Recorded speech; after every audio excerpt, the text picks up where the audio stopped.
Allez, nous sommes donc, aujourd'hui on est le dimanche, on est le 28 Shvat et nous sommes arrivés d'Af Samachet, de Houlin Samachet. Donc, nouvelle Mishnah, nouveau Perek. La Mishnah enseigne Behemah Kasha Leled. Si on a un animal donc qui est en train de mettre bas mais qui a des difficultés. Et la Mishnah dit Ici donc, le bébé qui est dans le ventre, il a fait sortir sa main. Et après, il a réentré sa main dans le ventre. Mutal ba'achila, il est permis de manger. Ça veut dire quand on fait la shrita de la bête, après on considère que ce qu'il y a dedans, c'est pas un être vivant à part et on peut le manger sans shrita. Maintenant aussi, trop chaud. Si maintenant le bébé a fait sortir la tête, même s'il a repris, donc il a rentré la tête dans le corps de sa mère, il est considéré déjà comme né, et donc quand on fait la shrita de la maman, on sera obligé de faire la shrita du bébé, et si le bébé il est mort, c'est comme Nevela, on n'a plus le droit de le manger. S'il a sorti la tête. La Mishnah continue à dire, celui qui coupe, si quelqu'un il coupe le bébé dans le ventre de sa mère, eh bien, mutal ba'achila, il est permis de le manger parce que le bébé n'est pas encore sorti. Le bébé, c'est comme un morceau de viande de sa mère. Par contre, si il a coupé la rate ou les reins de la vache, de la mère ou de la chèvre, donc de la mère même, dans ces cas-là, asur ba'achila. La mère, elle est assourde de manger, même si on fait la shrita après, il n'y a plus de shrita. Parce qu'il a coupé donc la rate ou les rats. Zéakelal, la Mishnah finit, donc voilà une règle d'avar shve gufah assour, veshena gufah mutar. Si on coupe un morceau donc du corps même de l'animal, dans ces cas-là, c'est assour, même si on a fait la shrita. Par contre, si on coupe une partie qui est indépendante du corps de la mère, comme ici on a coupé le bébé qui se trouve dans le ventre de sa mère, eh bien c'est pas grave, c'est quand même permis de manger après la shrita évidemment. Voilà donc ce que dit la Mishnah. On va donc s'intéresser au début de la Mishnah. Quand on avait dit un animal qui a des difficultés à accoucher, que le bébé a sorti sa main, il a réentré, on a dit c'est permis de manger. Alors qu'est-ce qui est permis de manger? Voilà. Amar Rav Yehuda Amar Rav ve'evel atzmo asur. Rav Yehuda il dit au nom de Rav, ce qu'on a dit quand on a dit c'est permis de manger, c'est-à-dire le bébé, mais pas la main qui est sortie, qui est réentrée. Cette main même qui est sortie, qui est rentrée, celle-là on n'a pas le droit de la manger. Pourquoi Maïtama il dit, donc la Gemara dit pourquoi il dit c'est asur selon Rav de Amar Kera, parce qu'il y a un pasuk dans la Torah, il dit Uvasad basade telefa lo tochelu. La Torah nous dit comme ça, de la viande qu'on trouve dans les champs et qui est taref, on n'a pas le droit de la manger. Et la Gemara dit Kivan she'asa basar husem hetzato nesa. Si la Torah nous dit comme ça, la viande dans les champs, pourquoi elle précise dans les champs? Ça veut dire que si la viande n'est plus dans son cercle, dans son enceinte, dès que la viande elle est sortie, eh bien, il devient un sourd. Ici aussi, puisque la main, elle est sortie donc de sa poche, donc la main elle est sortie de la poche du bébé, et donc elle est sortie du corps de la mère qui la porte, elle devient assour selon Rav. Voilà ce que dit Rav. Vient la Gemara lui objecte. Donc c'est Rav Yehuda au nom de Rav. Il dit pourtant, nous on a vu dans notre Mishnah, on a dit dans notre Mishnah, si un animal, donc une femelle, est en train d'accoucher, mais elle a des difficultés. On a dit que celui bébé, il sort sa main et il rentre sa main. On a dit c'est marqué dans notre Mishnah, c'est permis de manger. Alors il m'a dit de quoi on parle ici? Permis quoi? Maï, là à Ever, n'est-ce pas qu'on parle de cette main qui est sortie, que c'est permis de manger? Comment toi, Rav, tu as dit que la main elle est assour? Alors Rav répond, il dit non, là à Oubar, on ne parle pas quand la Mishnah a dit permis de manger, c'est pas la main qui est permise, c'est le bébé qui est dans le ventre de sa mère qui permet de manger, c'est-à-dire avec la shahita de la mère, on peut le manger. Alors le a dit, je ne comprends pas. Et Aoba, si tu me dis que la Mishnah a dit que c'est le bébé donc, qui est resté dans le ventre qu'on a le droit de manger, pourquoi tu me précises que le bébé il a sorti le ventre, il a réentré, il a sorti la main, il a réentré. Même s'il n'a pas réentré la main, de toute façon, le bébé qui est dans le ventre, il est permis de manger. Mais pas la main. Oui, mais alors, si c'est que dans ces cas-là, tu ne peux pas me dire que c'est le bébé. On ne parle pas du bébé, on parle de la main. Alors il te répond, il dit non. En vérité, c'est vrai, tu as raison. Même si le bébé n'a pas réentré sa main, c'est moutard de manger le bébé, comme on vient de dire maintenant. Alors pourquoi la Mishnah me parle de il a réentré sa main? Tu n'as pas besoin de le dire. C'est vrai, on n'a pas besoin. Mais seulement, on sait trop chaud.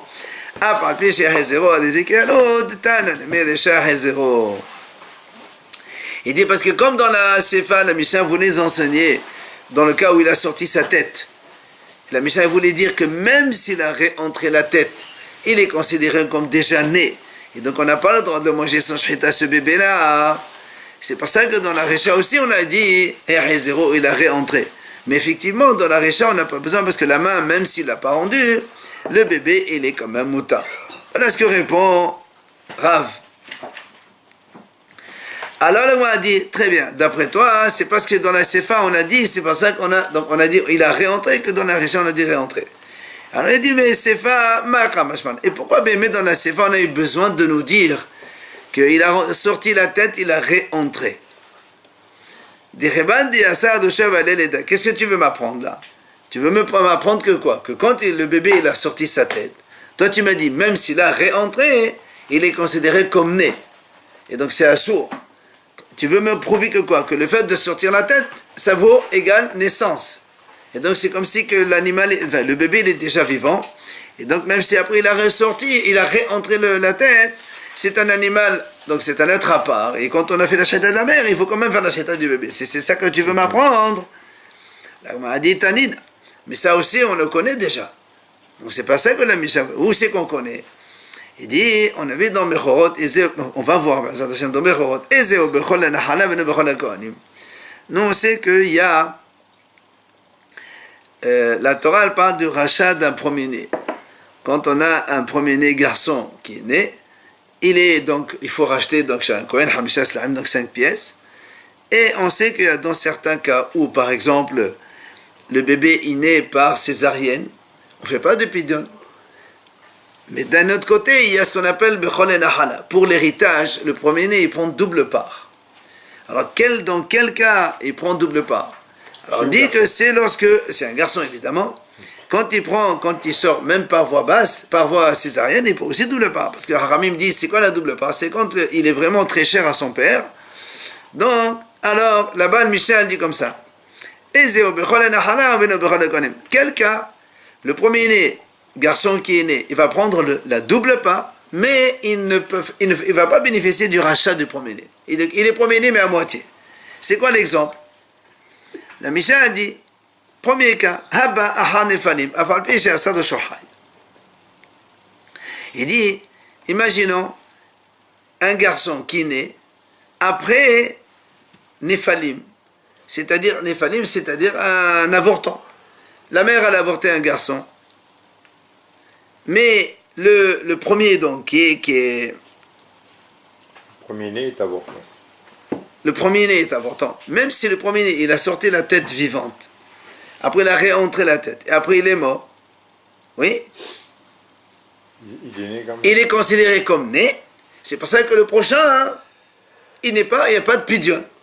Et évidemment, il y a prendre de double part, parce que le premier, il n'y a pas pour double part. C'est lui qui prend double part. Mais pour le pidyon, non. Et la Mishnah continue à dire, ou bien, même s'il n'est pas avortant, imaginons qu'un bébé de 9 mois, il est sorti mort. Le suivant, évidemment, il est premier-né pour l'héritage aussi, parce que le premier, il est sorti mort. Alors, viens là, moi, dit, tu vois bien que la Mishnah dit Tama des Rochomet. C'est parce que la tête, elle est morte, c'est pour ça qu'on considère comme mort. Au bout de combien de mois d'évolution on le considère comme un premier-né? Il n'y a pas d'évolution. C'est quand un enfant naît. Non, mais je parle de l'avortement. Il peut être avorton. Ah non, avant 40 jours, c'est pas compté comme un avortement. Après 40 jours. Ouais. Même, je ne sais pas exactement les termes. Il faut 3 mois, il ne faut pas 3 mois, il faut regarder le corps. Tout dépend du développement. Maintenant, la Gemara dit Halo Shohai. Mais donc tu vois bien que si maintenant le premier il a sorti la tête, il était vivant. C'est-à-dire que si le premier il avait 9 mois, il a sorti la tête vivante. Et après il est rentré. Dans ces cas-là, le second qui naît, il n'y aura même pas de double héritage. Pourquoi? Parce que le premier, il avait sorti la tête vivante. Donc il est considéré comme un véritable être vivant. Et donc, tu vois bien qu'ici, le fait de sortir la tête, c'est l'élément le plus important. Et donc on apprend de Berorot. Pourquoi ici tu as besoin de me le dire? Maintenant, Vichitema. S'il était simplement décédé avant le 3e mois, sans avoir vécu, entre guillemets, est-ce qu'il est considéré comme premier-né ou non? Justement, non. Je ne sais pas si c'est 40 jours ou 9 mois, ou 3 mois, ou 2, je ne sais pas exactement. Il n'est jamais sorti. Non. Maintenant, Vichitema, l'agma dit comme ça, si tu viens m'apprendre, ça ne fait rien. Tu me dis, c'est vrai, on a enseigné dans Berorot, on parle là-bas chez l'homme. Adam. Là-bas, on parle de l'homme. Mais ici, ici, on parle de l'animal. Et peut-être que c'est différent. Pourquoi?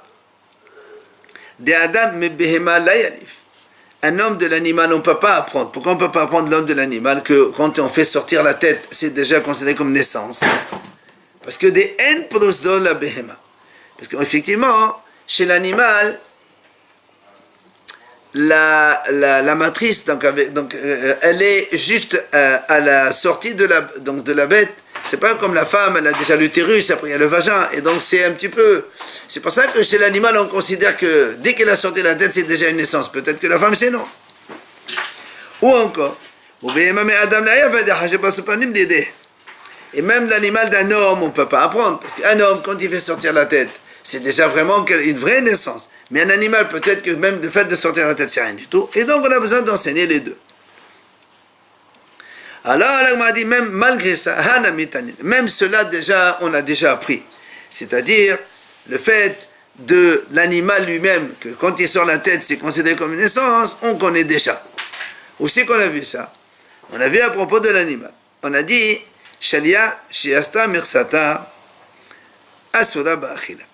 Si, maintenant, on voit que Shalia, c'est le placenta dans lequel se forme le bébé. Si le placenta, il sort une partie, d'accord? Alors, dans ces cas-là, c'est assourd de manger tout ce qu'il y a là-dedans. Pourquoi? Parce qu'il dit, on craint que quoi? Que dans le placenta, il y a la tête qui est sortie. Et nous, on sait que quand la tête sort, c'est comme si que le bébé il est déjà né. Donc, on n'a pas le droit de le manger. Donc, si le bébé, on le trouve mort, c'est né là, on n'a pas le droit. S'il est vivant, il faut le faire la shita. Il dit pourquoi? La même chose.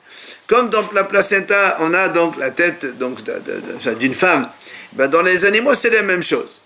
C'est pour ça que donc, tu vois bien qu'ici, on parle d'un animal. Et quand il y a la tête qui sort, c'est considéré comme naissance déjà. Alors viens avec moi maintenant, il dit, donc on voit ici que quoi? Que finalement, on connaît déjà que la tête qui sort en premier, c'est considéré comme une naissance. Alors on reprend la question. Il dit, si tu me dis que dans la Récha, quand on a parlé que le bébé, il a sorti sa main, oui, et après il a réentré, et toi, donc nous on a dit à rentrer seulement Tana Sefa Récha. C'est pour ça qu'on t'a enseigné aussi la Sefa. Parce que le Hidouche, c'est que dans la Récha, même s'il a réentré la main, on a dit c'est motard, alors que dans la Sefa, s'il a rentré la tête, il est quand même assuré, parce que la tête, c'est sa connaissance.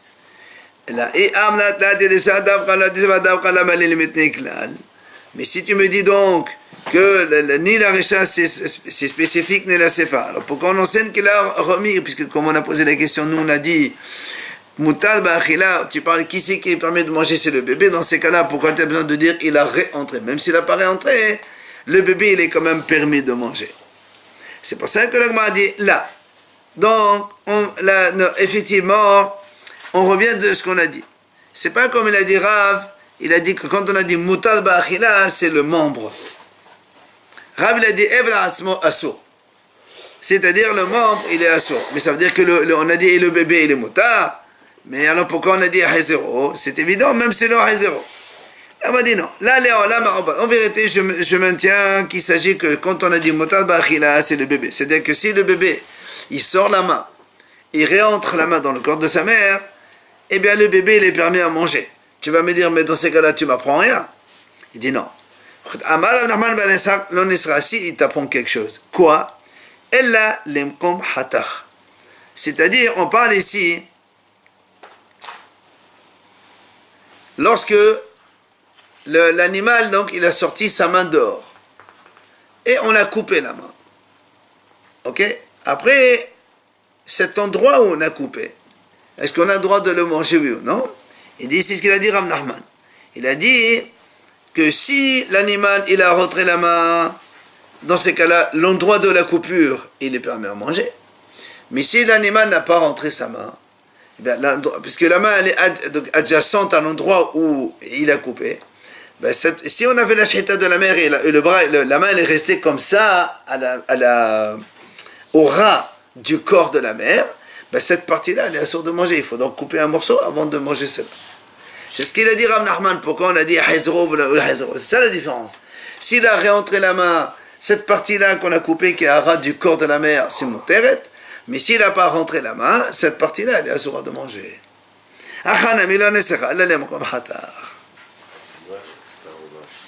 Maintenant, l'Agma vient poser une deuxième question.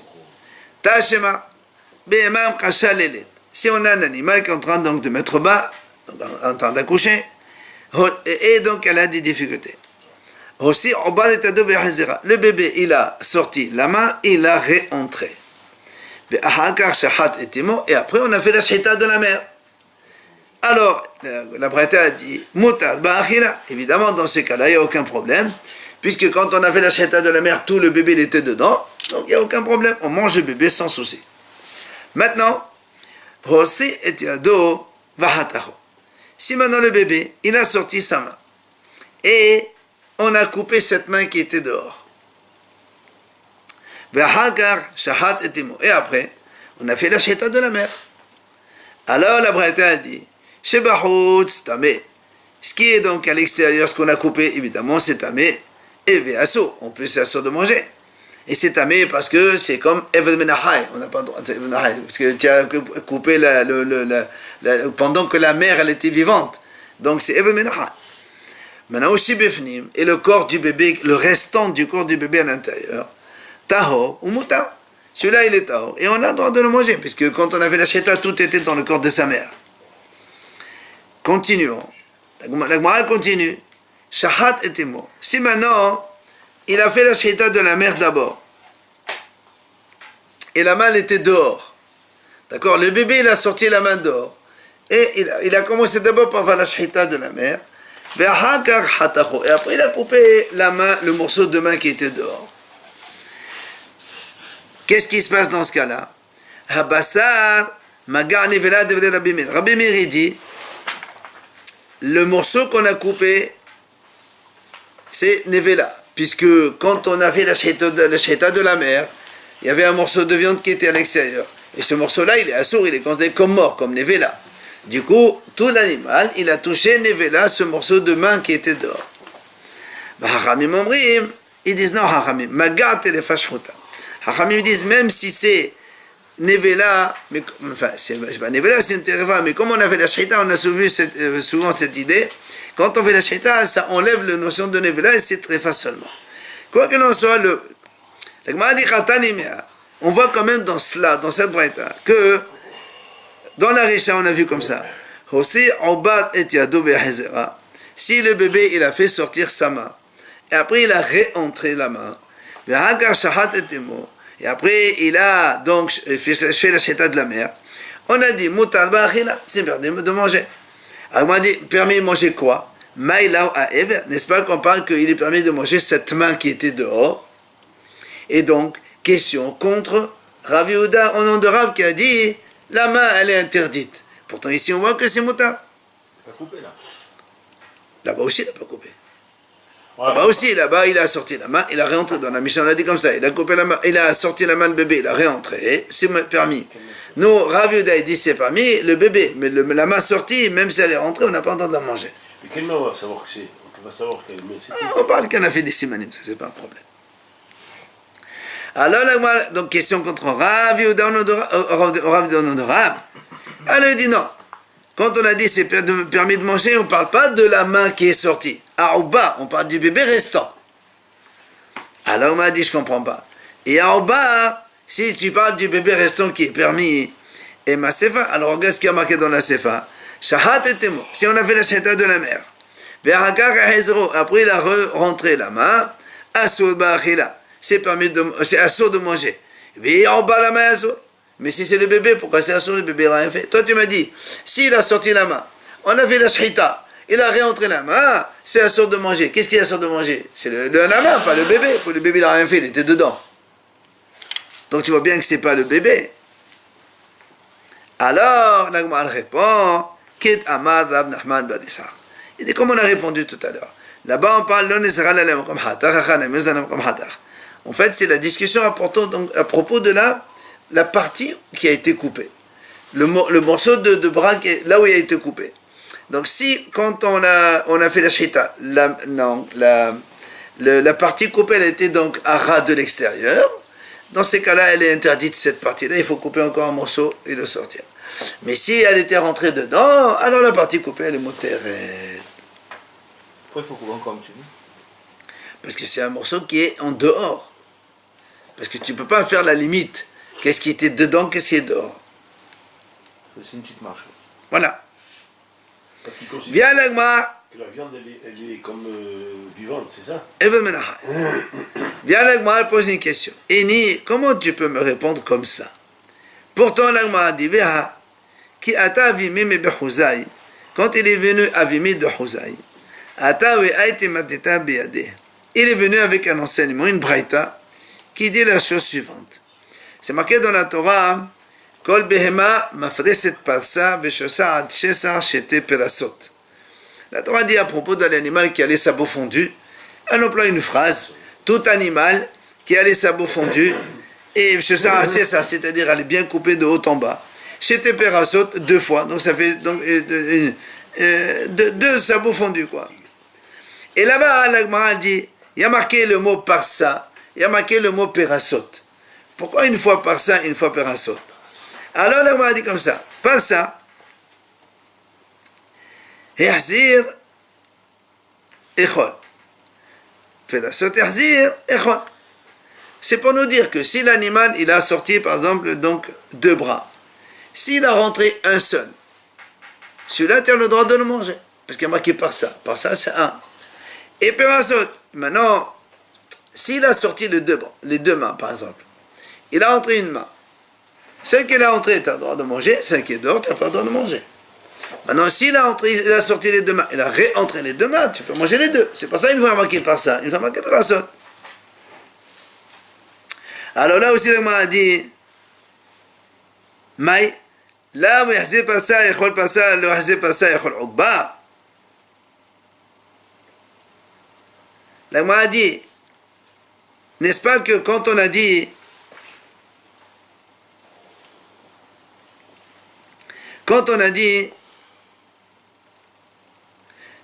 Yazil par ça, Echol par ça. Ça veut dire quoi? On a dit comme ça. Nous, on a dit, s'il a rentré par ça, c'est-à-dire un membre, on va dire comme ça, une main, alors tu manges cette main. Donc tu vois bien que Rav Yehuda, il a dit, la main qui est sortie, on n'a pas le droit de la manger. Là, on voit qu'au contraire, on a dit, comme il a dit par ça, si il a sorti une main, après il a réentré, tu as le droit de manger cette main. Donc le membre qui est sorti, on a le droit de le manger. Alors l'Agmara répond non, là, c'est pas ça, il dit non, c'est pour te dire que s'il a réentré la main, selon Rav, il va te répondre. Il dit, non, cette main est toujours interdite à manger, mais c'est le bébé, le restant du bébé, tu peux manger. Alors on m'a dit, mais si tu me parles du bébé, même s'il ne réentre pas la main, le bébé il est quand même permis de manger. Tu n'as pas besoin de me le dire, ça. Et de nouveau, la Ouma dit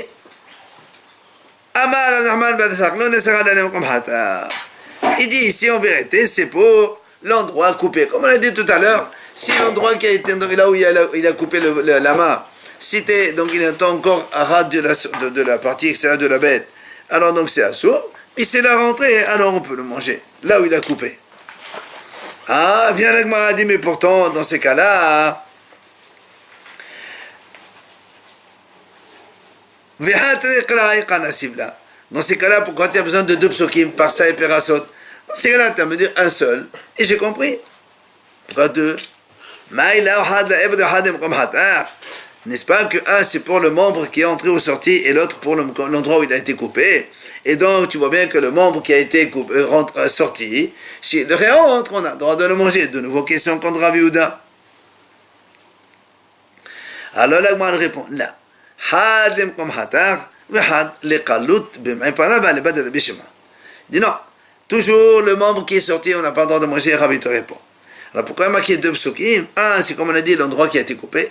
L'autre, c'est pour autoriser ce qu'on appelle kalut b'm'ay para. Vers le bas de Rabbi Shimon. Si, on dit comme ça, si une vache, quand nous on sait que la vache, c'est ça, la vache, elle a les sabots fondus comme nous savons. Le chameau, lui, et les sabots, ils ne sont pas fondus. Alors il dit, si maintenant, la vache, elle accouche un bébé qui ressemble au chameau. Est-ce qu'il est caché, enfin on peut le manger ou pas puisqu'il provient de la vache? Il dit, Kalut ben para. Donc si on a un animal qui ressemble à un chameau, et donc les sabots ne sont pas fondus, mais il est sorti de la vache, assourd, c'est assourd de manger, c'est comme un chameau. Par contre, il dit à Rabbi Shimon, quand est-ce qu'on a dit que c'est assourd? C'est quand le chameau il est né, cet être, cet animal il est né, il est sorti au monde. Aval, mais si on fait la shita de la vache, et dans la vache on trouve un veau en forme de chameau, avec un sabot non fondu, alors on peut le manger. Parce qu'il est encore dans le ventre, c'est ce qu'il a dit ici. Pourquoi la Torah l'a dit par ça, Perasot? C'est un pour autoriser l'endroit qui a été coupé, et l'un pour autoriser ce qu'on a trouvé. Selon Rabbi Shimon, ce qu'on trouve dans le ventre de la mère. Rabbi Shimon dit quand est-ce que c'est sur le chameau quand il est sorti? Oui, mais quand il est dans le ventre, c'est ça qui est moutard. C'est ce qu'on est venu autoriser. Oui. Maintenant, jusqu'à présent, on a vu la vie de Rav Yehuda, au nom de Rav, qui a dit que lorsqu'un bébé il sort la main, donc quand l'animal est en train d'accoucher, le bébé il sort la main, il la réentre. On a dit, Rav il a dit, ce main-là qui est sorti, on n'a pas le droit de la manger.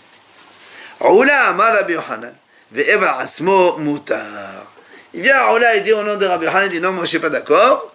La main qui est sortie, vu qu'elle est réentrée dans le ventre de sa mère, elle est permise à manger, il n'y a pas de problème. Amal et Rabbi Yehuda le Oula, il vient Rabbi Yehuda lui dit, mais je ne comprends pas.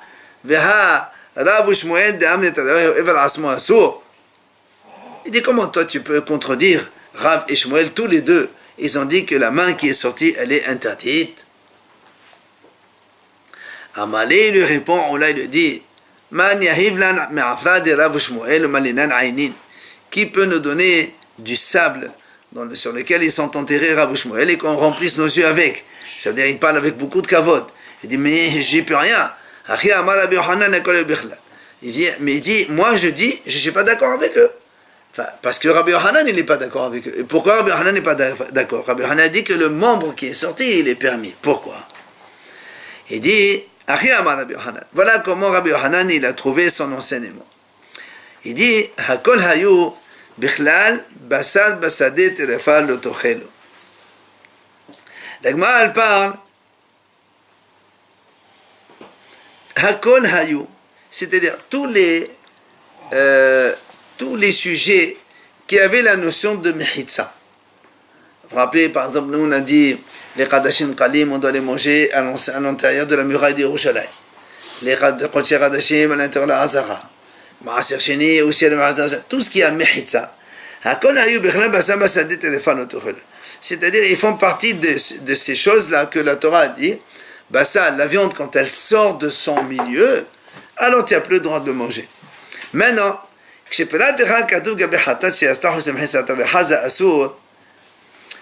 il dit, quand la viande, comme al-hatat, elle est sortie de Beth Amikdash, hatat c'est Kodesh Hadashim, elle est sortie de Beth Amikdash, et la Torah est venue nous préciser que si elle réentre, elle est interdite quand même. Alors pourquoi la Torah elle précise que dans Korban Hatat? Ça veut dire Hatat ou Devarat Hamanaba. Seulement Hatat où donc on a eu une précision dans la Torah. C'est explicitement marqué. On déduit de là, aval, on déduit de là que tous les autres, d'accord, même s'ils sont sortis, si tu les réentres dans leur milieu, alors c'est mouta. C'est pour ça ici aussi, moi je dis, Rabbi Yohanan il dit comme ça. La main du bébé qui est sortie, vu qu'après elle est rentrée dans le ventre de sa mère, alors elle est permise. Voilà comment Rabbi Yohanan, et donc il a trouvé son raisonnement, et il a expliqué pourquoi pour lui, la main du bébé qui est sortie et qu'elle est réentrée après, elle est motérée. Et pourquoi le korban khatat, on peut pas le remanger? La Torah elle a dit non. Elle a dit non, d'accord. Elle a dit quand Non, il est sorti, même si tu les rentres, c'est fini. Et pourquoi il fait une parabole avec le korban khatat ici? Non, on a dit hakolayou, tout ce qui a une notion de voilà, fermé dans un circuit. Si ça sort du circuit, c'est assourd. Maintenant, si ça réentre, on ne sait pas. Mais comme la Torah l'a précisé pour Hatat, attention, la Hatat, même si elle réentre, elle n'est pas soule quand même. Et les autres, on ne sait pas. Alors si on ne sait pas, c'est que les autres, ils sont permis.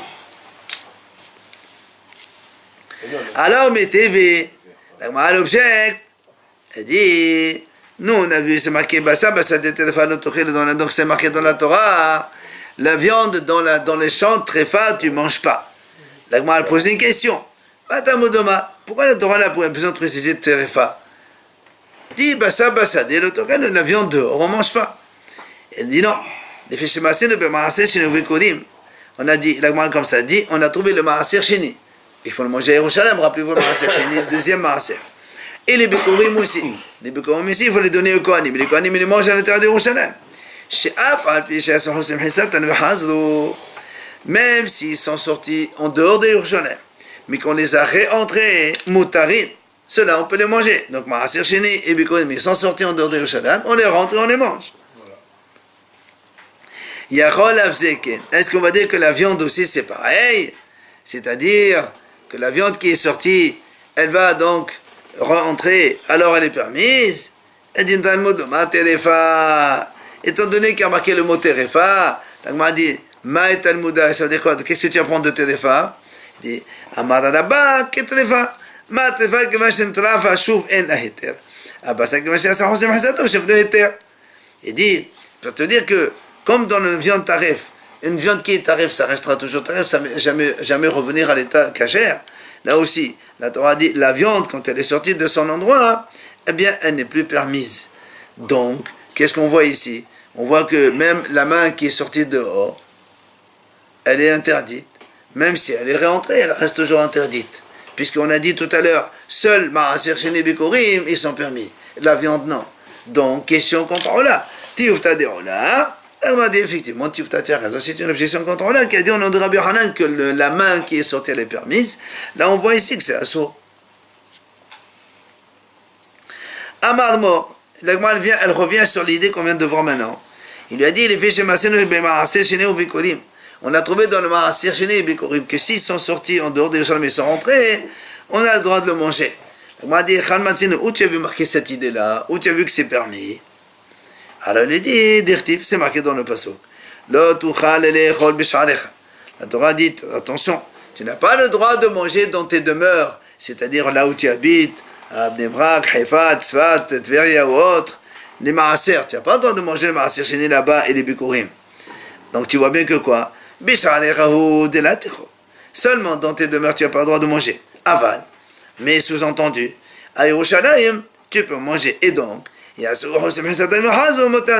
même s'ils sont sortis, qu'ils sont rentrés à Yerushalayim, la Torah n'a jamais dit qu'ils ne peuvent pas le manger. Donc on peut le manger même s'ils sont revenus. l'Agma dit, nous on vient de voir la mahlok entre Rav au nom de Rav et Ola au nom de Rabbi Yohanan.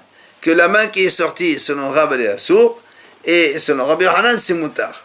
Il dit en Israël on a enseigné cette divergence entre Rav et Rabbi Yohanan mais d'une autre manière. Quoi? Il dit comme ça. Rav Amar Yesh Leda la Evarim. Rav il dit comme ça. Il y a aussi la notion de naissance pour un membre. C'est-à-dire quand un membre sort, on le considère comme né. Et donc il devient comme un être vivant. Mais Rabbi Yohanan Amar En Leda la Evarim. Rabbi Yohanan dit non monsieur.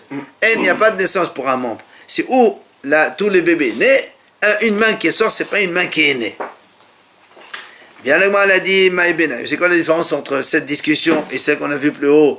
Est-ce que la main elle est permise ou elle n'est pas permise de manger? Le mal a dit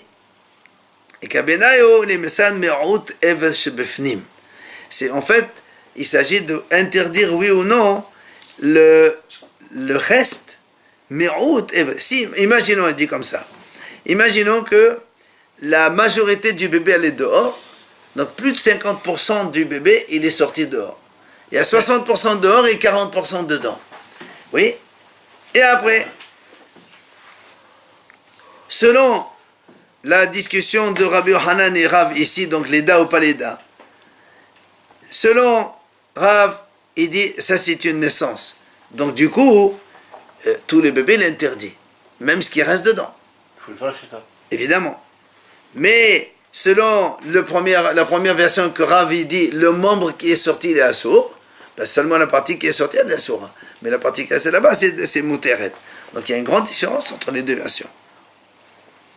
Viens maintenant, là, poser une question. Eh bien, allez où?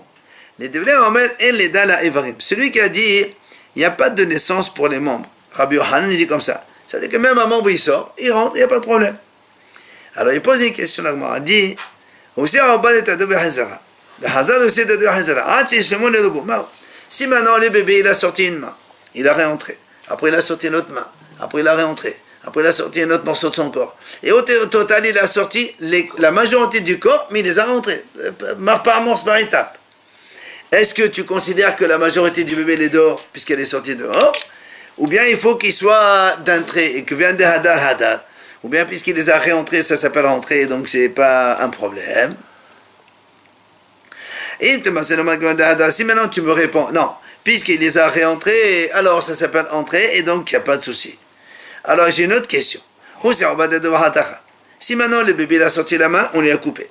Il a sorti l'autre main, on a coupé. Et après il a sorti la patte, on a coupé. Et l'autre patte, on a coupé. Tout ce qu'il a sorti, on a coupé. Au total, on a coupé la majorité du corps. Est-ce qu'on va dire, puisqu'on a coupé la majorité du corps, donc c'est la majorité du corps qui est sortie, et donc ça veut dire que le bébé il est déjà né, et même ce qu'il y a dedans, alors on a le droit de le manger. Ou dit, tu vas dire non, majorité, il faut que ça sorte d'un trait, pas comme ça par petits morceaux, tu coupes doucement, et donc ça ne s'appelle pas que le bébé il est né. Question donc, la Gemara va répondre, Tachema. Zéha Kelal. La Gemara dit comme ça, voici la règle. D'abord, c'est Goufa Assour. On a dit nous avant, quand on coupe une partie de la bête elle-même, c'est Assour. Ça veut dire que si on coupe, comme on a vu dans la Mishnah, on coupe par exemple la rate ou les reins alors que la BMA n'a pas été encore égorgée, eh bien c'est interdit. Alors que Veshena Goufa Muta. Mais ce qui n'est pas de son corps, comme on a dit maintenant, il y a un bébé dans le ventre, on le coupe à l'intérieur du ventre de sa mère, avant la sheta. Alors c'est mutar, l'animal il reste mutar. Alors on m'a dit, qu'est-ce que tu viens m'inclure?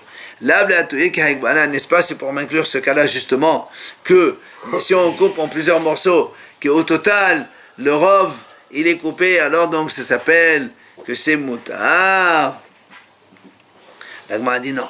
لا تقلد بما بدل بدل بشمون دافع قبل ما بشمون قلد بپداسود هني ملي خدي اصلا بالعالم aval b'maim moshare. Comme on a dit tout à l'heure, la Gemara dit ici, ça vient inclure le cas de Rabbi Shimon, que lorsqu'une vache, elle met bas à un animal qui ressemble le plus à un chameau parce qu'il n'a pas les sabots fondus. Rabbi Shimon, il a dit, il est assourd quand il est dehors, mais quand il est dans le ventre de sa mère, il est donc permis après la sheta de la mère. C'est ce que vient nous apprendre ici. Et donc, on n'a pas de réponse à notre question. Est-ce que ça s'appelle majorité ou pas majorité? Nous, on voulait déduire que c'est ça, mais en vérité, non, elle m'a dit non. Vraiment,